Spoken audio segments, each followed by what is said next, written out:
Bonjour les licornes et les pirates. Aujourd'hui, je vais vous lire Le Loup qui découvrait le pays des contes d'Oriane Lallemand et Éléonore Tullier aux éditions Ouzou.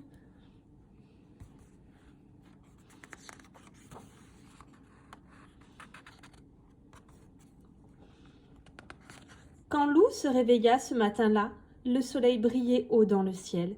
C'était un temps parfait pour le grand goûter du printemps qui aurait lieu l'après-midi même dans la forêt. Cette année, pour le goûter, je vais faire un gâteau aux pommes, décida Loup. Le souci, c'est que je ne sais pas cuisiner.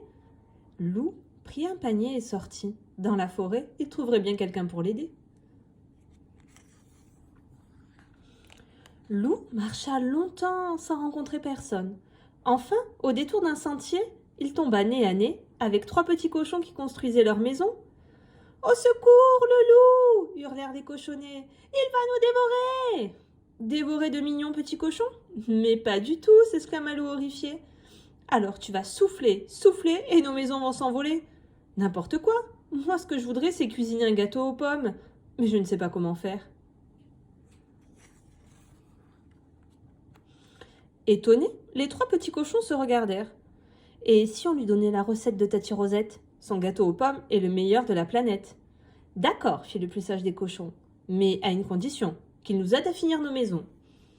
Loup se mit gaiement au travail. Quand il reprit la route, il était courbattu, mais il avait la recette de Tati Rosette. Il ne lui restait plus qu'à rassembler les ingrédients. De la farine, du beurre, des œufs, du sucre et des pommes, bien entendu. Tout en avançant, Loup pensa à son gâteau. Moelleux, fondant, sucré, délicieux. Il en avait l'eau à la bouche. D'abord, il me faut de la farine, filou. Et si je demandais ici ? Toc, toc, toc. Doucement, la porte s'ouvrit et 7 mignons chevreaux pointèrent leur museau. Loup s'avança et vlan ! Quelqu'un l'assomma. Quand il rouvrit les yeux, Loup était ligoté et il avait très mal à la tête. « Alors, le loup, on se croit encore le plus fort ?» gronda la maman chèvre. « Certainement pas, protesta Loup. Je voudrais de la farine, c'est tout. »« De la farine pour montrer patte blanche et dévorer mes chevreaux ?»« Non, bredouilla Loup. De la farine pour faire un gâteau. » Par chance, la chèvre adorait cuisiner. En échange de la recette de Tati Rosette, elle donna à Loup de la farine et hop, le jeta dehors. Loup reprit son chemin en grommelant. Il ne pensait pas que faire un gâteau serait aussi compliqué. Il bougonnait encore lorsqu'il entendit quelqu'un chanter. C'était une petite fille, tout de rouge vêtue, qui cueillait des fleurs. « Et toi, je te connais » cria la petite fille. « Tu es le loup ?» Loup soupira. Voilà que ça recommençait.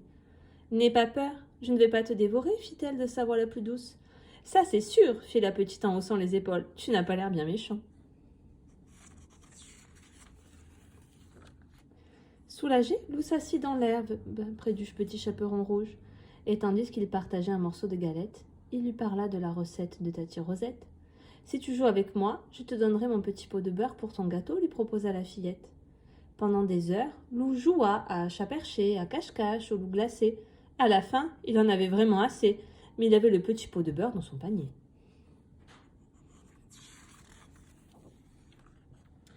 Ingrédient numéro 3, des œufs, lut ensuite Loup. Justement, il avait un nid juste au-dessus de lui. Courageusement, Loup commença à grimper quand un cri le fit sursauter. Au pied de l'arbre, un renard venait d'attraper une petite poule rousse. « Ce soir, tu cuiras dans le chaudron » se réjouit le renard. « Ma vieille mère et moi, nous nous régalerons. » Pauvre poulette, pensa Loup, je ne peux pas la laisser se faire croquer. Sans bruit, il descendit de son perchoir et suivit le renard. Profitant que le renard s'était endormi, Loup s'approcha et délivra la poule. « Pauvre de moi » gémit-elle, échappée au renard pour finir dans la gueule du loup. « Rassure-toi, je ne vais pas te manger » lui promit Loup. « Allez, cocotte, filons d'ici. » Pour le remercier, la petite poule rousse proposa de lui tricoter une culotte qui lui ferait de lui le plus coquet des loups de la forêt. « Non merci, fit Loup, je préférerais quelques bons œufs frais. »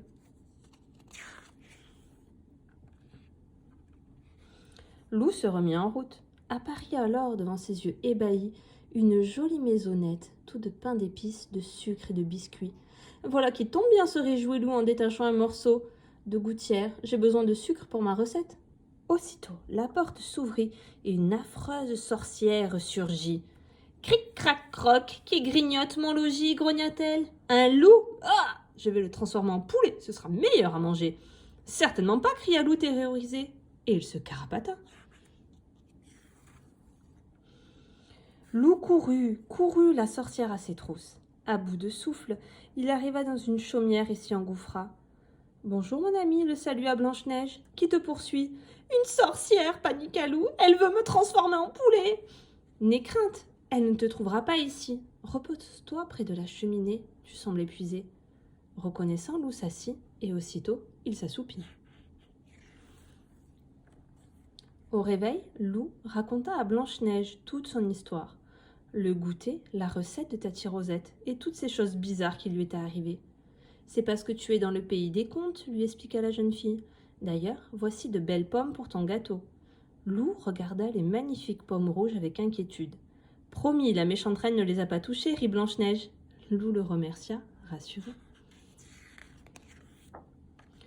Blanche-Neige conduisit alors Loup devant son miroir. « Miroir, mon beau miroir, dis-moi, qui est le plus chou des loups ?»« C'est Loup le plus chou, » fit le miroir amusé. « Et si on le gardait avec nous ?»« Non, cher miroir, » répondit Blanche-Neige. « Renvoie-le vite dans sa forêt. » Mais avant, et Blanche-Neige déposa un doux baiser sur le museau de Loup, qui se sentit rougir, partir, rougir, partir.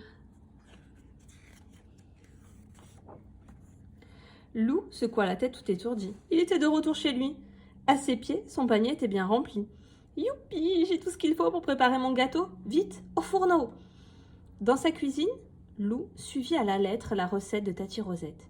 Il coupa, versa, mélangea. Lorsque tout fut terminé, son gâteau était gonflé et doré à souhait. C'est alors que, toc toc toc, on frappa à la porte. « Salut mon chou, fit Mère Grand, on est venu pour le goûter. »